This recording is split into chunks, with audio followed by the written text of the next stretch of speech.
রাজনৈতিক পট পরিবর্তনের পর গত মাসে তৈরি পোশাকের পাশাপাশি ঔষধ খাতের শ্রমিকরা বিভিন্ন দাবি আদায়ে বিক্ষোভে নামেন। এ খাতের উদ্যোক্তারা নিজ নিজ কারখানার শ্রমিকদের সঙ্গে দফায় দফায় বৈঠক করে কিছু দাবি মেনে নেন। ফলে সপ্তাহখানেকের মধ্যে ঔষধ খাতের পরিস্থিতি স্বাভাবিক হতে থাকে। কিন্তু পোশাক শিল্পে উল্টো চিত্র, পরিস্থিতির উন্নতি না হয়ে বরং খারাপের দিকে যায়। গত বৃহস্পতিবার পর্যন্ত সাভার, আশুলিয়া ও গাজীপুরে 94টি কারখানা অনির্দিষ্টকালের জন্য বন্ধ ঘোষণা করেছে মালিকপক্ষ।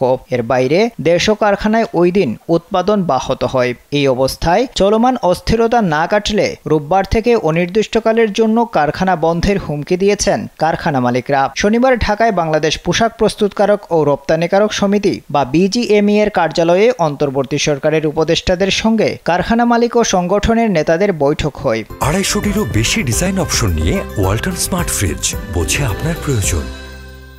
বৈঠক শেষে বিজিএমই এর পক্ষ থেকে বলা হয়, অস্থিরতা না কাটলে রোববার থেকে তারা কারখানা বন্ধ রাখবেন। Bangladesh knitwear manufacturers and exporters association বা বিকেএমএও বিজিএমই এর এই সিদ্ধান্তের প্রতি সমর্থন জানিয়েছে। তৈরি পোশাক খাতের চলমান অস্থিরতার কেন্দ্রবিন্দু হচ্ছে আশুলিয়া।